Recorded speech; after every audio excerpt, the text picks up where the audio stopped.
Tonight, Mark Carney heads to Washington, trying once again for a trade deal.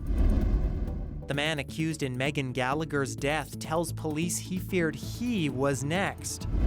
And the Riders hope for a win to clinch first place in the West. This is CBC Saskatchewan News.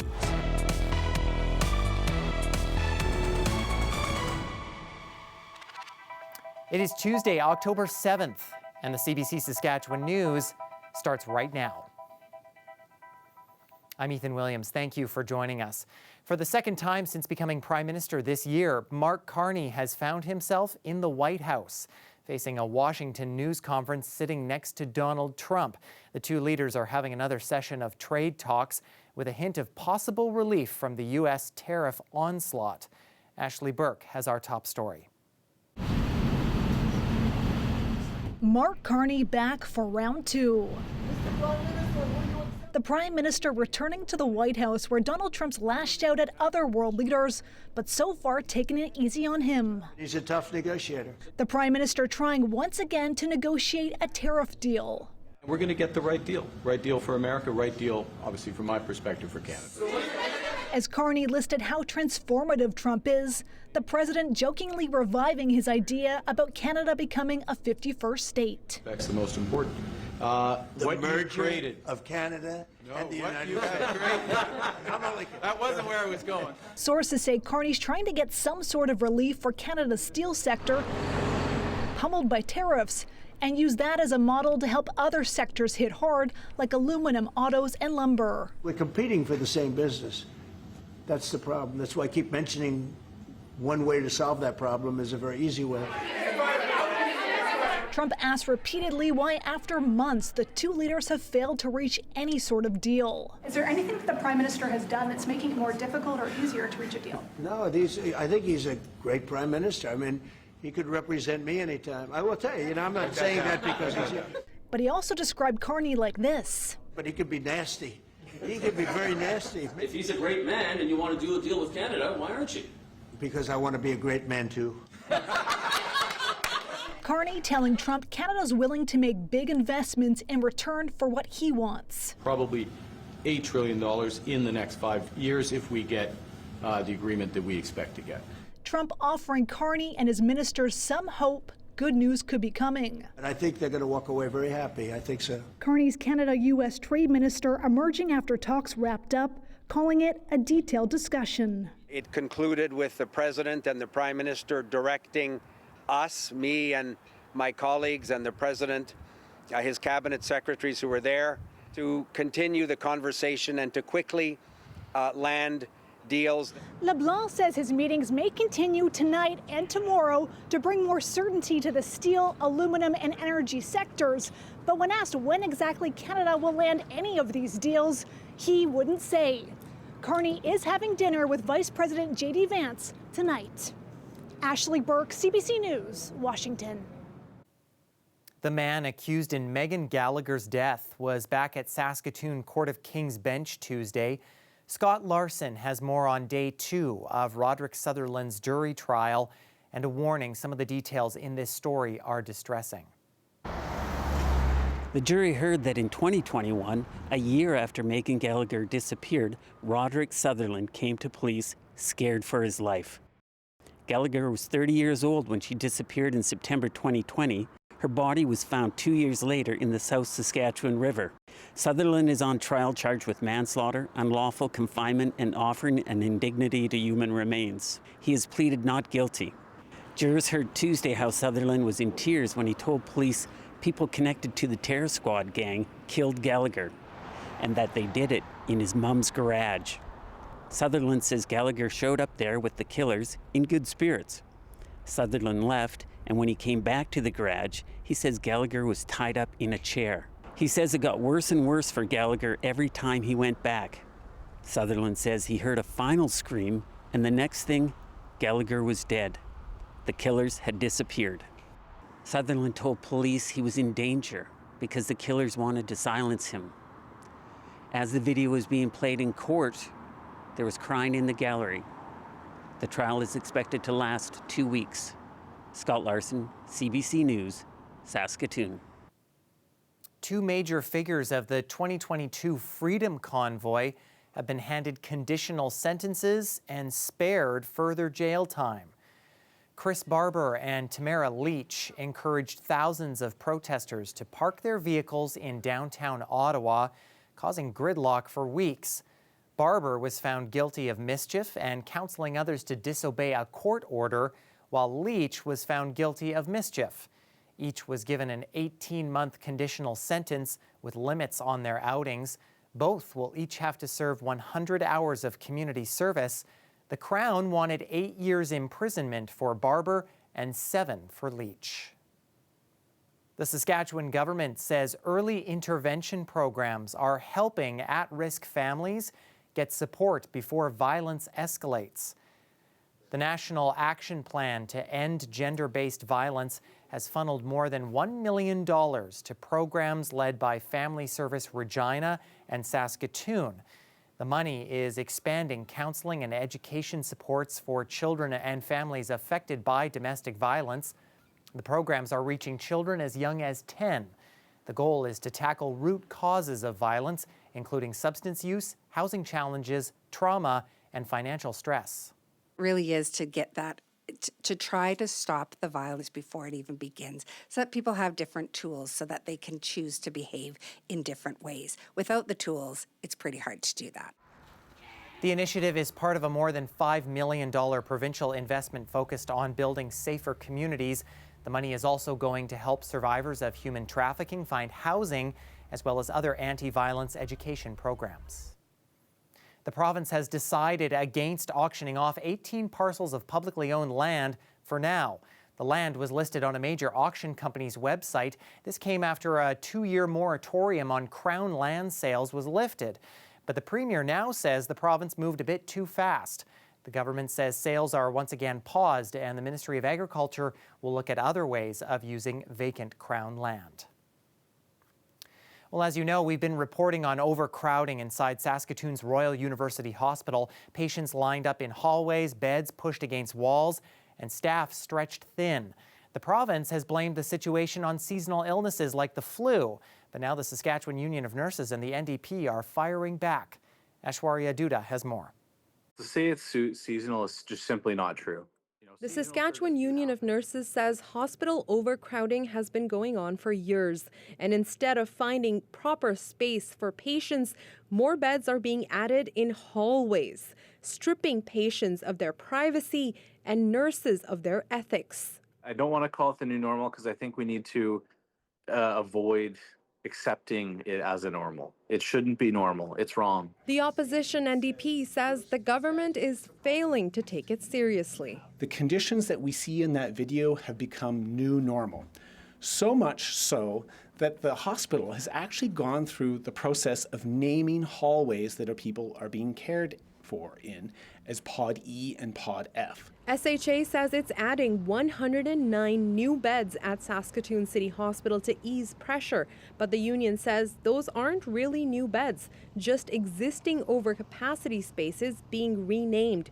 They call it a smoke and mirrors solution that doesn't fix the deeper issue. Jorgensen called out Health Minister Jeremy Cockrell Monday. He's asking Cockrell to visit the hospital and see for himself. Minister Cockrell should be embarrassed at the conditions in RUH's emergency room.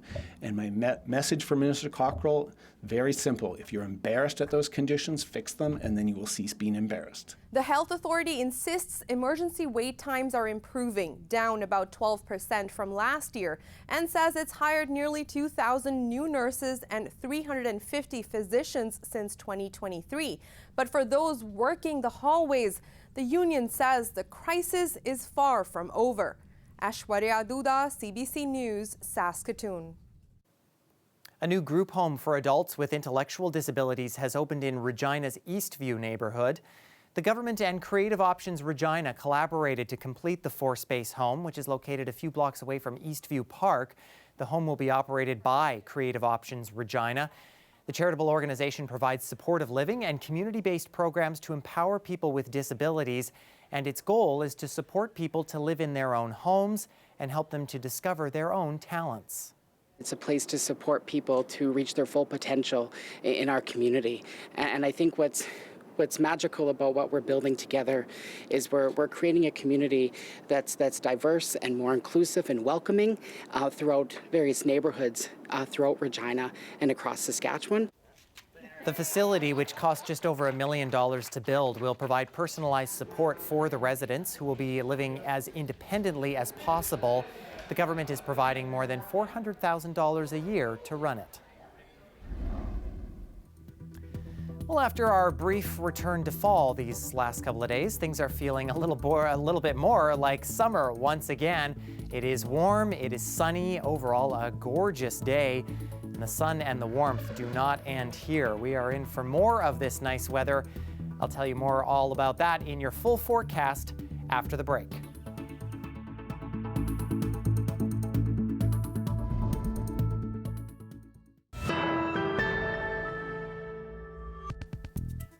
$55,000 Canada Post workers are still on strike after walking off the job last month. And the labor dispute is already impacting charities in the lead up to the holiday season. The Morning Edition's Adam Hunter spoke to the CEO of the Regina Food Bank to hear how it's impacting that organization. The Canada Post strike continues. It affects 55,000 workers, and it began late last month in response to the federal government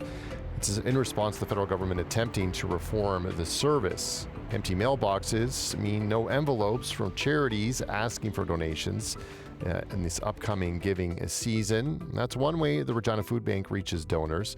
John Bailey is the CEO, and he joins me now. Good morning, John. Thanks for having me this morning. You're very welcome. So, John, what would the Regina Food Bank usually be doing at this time of year for donations? Well, right now we're in our heavy sort of mail-out period. So we'll be in what we call in market pretty much straight from October through to the end of December. And it's where we see our biggest sort of influx of donations, because it sort of ties together Thanksgiving through the fall and then, of course, into the holiday season. So it's a busy period of time for us.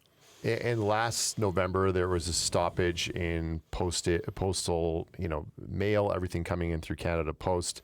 How did that affect your operations? Well, quite significantly, actually. When we look back at the numbers, that sort of November to sort of mid-December stoppage actually cost us about $125,000 in revenue just for that 1 month alone. So when we look at this potentially dragging on through 3 busy months, that has a pretty significant multiplier on the potential impact to our organization.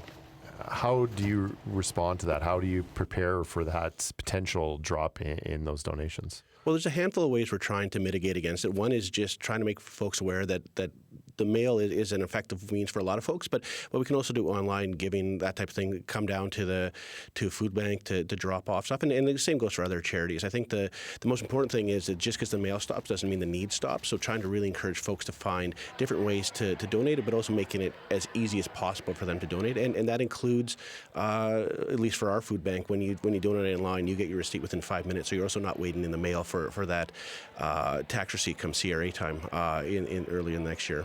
What do you know roughly a percentage of how many donations you get in the year through the mail versus online, as you say, or people just coming in and dropping things off? Yeah, so when we look at it percentage-wise, we're probably close to 35-40% of every donation we get comes through the mail, and that's large checks, that's small checks, that's everything in between. But a huge number of those come through, and then of that, the majority of those do come in sort of this 3-month period from October to November. So again, for us, it's a critical point in time, and that's why it's really important that folks, if they can see their way through and to supporting us, we want to make sure we're making it available to them whatever way we can. We think about the food bank and we think about donations. People are probably thinking about food and not money, but this is a huge part of your operations to be able to continue to provide for the city. Yeah, food's critical to us, and so there's no 2 ways around that. What the money allows us to do is actually allows us to purchase the food we need when we need it, and also we're a professional organization. We have to pay drivers and folks who work the window and all those types of things. So we're really conscious of making sure we're stretching the dollar. So food, yes, is an incredibly important part of what we do, but we also need to make sure we keep the lights on. And as part of that, we want to make sure that at least 90 cents, we try to average between 90 and 92 cents of every dollar donated going directly to getting people fed. So when that money dries up, that's 92 cents of every dollar that we don't receive is 92 cents that we can't put towards getting somebody some food in their hands. What is the need right now for food in the city? Well, it's a bit of a broken record at this point, but the need is greater than it's ever been. I mean, over the past 5 or 6 years, we're seeing 22, 23% compounding growth. So in real numbers, that means we went from serving just over 8,500 people in our community in 2019 to this last year, we were almost at the 23,000 folks in our community using our services. So the need continues to increase, and that's not a great thing. And we certainly don't want to celebrate that piece, but we also can take some pride in that our community is showing up and supporting us, and pride in the work that our team does every day to innovate and get better quality food to folks in greater and greater numbers every day.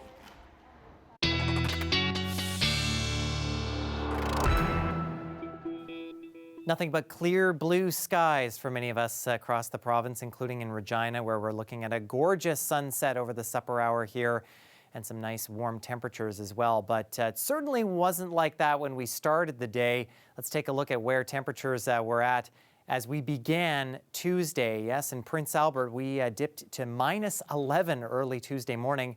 In Nipawin, that minus 9 felt more like minus 14 with just a little bit of wind. And Yorkton, Melfort, and Hudson Bay also getting well into the minus temperatures early Tuesday. Things have recovered, though, quite nicely, especially out in western sections of the province. You see that nice dome of warm air, which is beginning to move its way in from Alberta, bumping up temperatures into the, well, almost mid-20s for western sections of the province. But you can see how eastern sections really struggled to get warm. That ridge of warm air not quite in places like Yorkton and Hudson Bay, where you actually didn't even crack double digits. And now, of course, the sunshine has been in play for many of us through the day through south and central, but it's up in northern Saskatchewan where we are seeing a bit of cloud cover moving in through the day and some moisture moving through. We're expecting some rain showers to move in overnight for the north. In addition to that, low pressure system that's going to bring those showers also is going to move a warm front through south and central, so that's going to bring a bit of some warmer temperatures overnight, not expecting us to drop into the minus temperatures, but it will also bring some windy conditions. The cold front will slide through, as we head into early Thursday, which will drop temperatures a bit, but the nice sunny weather will remain as that another area of high pressure starts to move in and keep those skies cloud-free. Northern Saskatchewan, I think we're probably looking at maybe 2 to 4 millimeters at the most from that system moving through. And then again, you get to that line around the Laloche area and south of there, not really looking for any measurable precipitation. But as this low starts to move in, as I mentioned, it's going to start picking up our winds. Even overnight into early Wednesday, we could see gusts in excess of 40 kilometers an hour, especially through southern Saskatchewan. Eastern sections of the province, those winds will remain with us as we get into Wednesday afternoon, including in Regina. I think it'll be a little bit breezy at times before we start to see those calm down a little bit as we get into the latter part of the week. Of course, the warm air going to keep moving its way eastward. So if you didn't hit 20 degrees in portions of southern and central Saskatchewan today, likely you're going to get it as we head into Wednesday. And after a slight cool down Thursday as that pattern breaks down, the warm air will continue for Friday, and that means that it'll be a gorgeous day for the Rider game on Friday. 19 degrees under the sunshine in Regina with a bit of a breeze here and there. We could still hit 20 degrees again on Saturday before a cold front moves through, brings us some showers and much cooler temperatures for Sunday. That's the next day where we might see the overnight lows drop below the freezing mark. And into Saskatoon, again, a 20-degree temperature not to be ruled out for Wednesday before a bit of a cool down for Thursday. We're back into the nice weather as we get into Friday and Saturday, although I think we'll be looking for cloud cover both of those days with some chillier, more fall-like temperatures to start next week. Well, on a cosmic scale, it can be called a baby, but a young planet is going through a growth spurt that's grabbed the attention of astronomers. The rogue planet is more than 600 light years away, drifting through space without a parent star. New observations show it's pulling in space debris at a record-breaking level. It's already estimated to be more than 5 times the size of Jupiter. And while it seems to be showing the appetite of a star, it is a long way from reaching the mass of at least 80 Jupiters needed to become one. The Great Western Brewing Company in Saskatoon is marking 2 major milestones, its 35th anniversary and a huge renovation. The largest locally owned brewery is getting a $25 million upgrade. It'll include a new 11,000 square foot brew house at its main facility on 2nd Avenue North. That building was originally built in 1927 as Hub City Brewing before Great Western was founded in 1990. Stay with us. We are back after the break.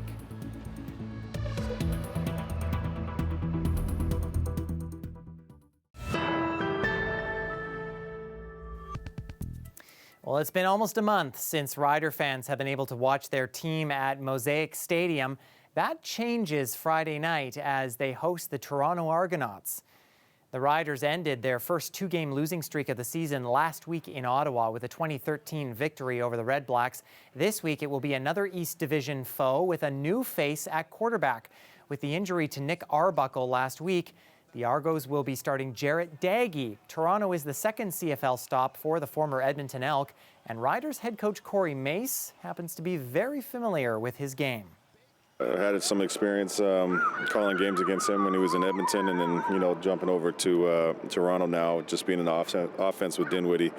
He's going to have answers to a lot of stuff. So he's definitely got the arm talent. He does have ability to move around the pocket and extend plays. So the fact that Din's trusting him back to get the job done, you respect that, no doubt. Jarrett is the second Daggy to play in the CFL. His brother Seth Daggy played 4 games for the Riders in 2014. The green and white look to lock up first overall in the West with a win Friday night over the Argos. Kickoff is at 7 o'clock at Mosaic Stadium.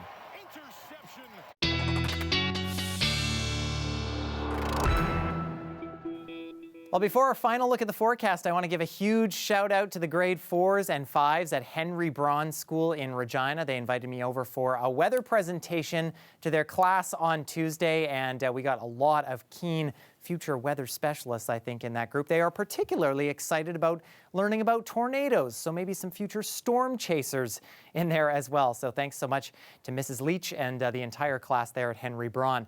It is going to be a warm night in Saskatchewan. Temperatures, well, comparatively anyway, to the last couple of nights where we've dropped below freezing, in between 5 and 10 degrees for the most part. Save for, again, that east central part of the province, we're still seeing some lingering cooler temperatures.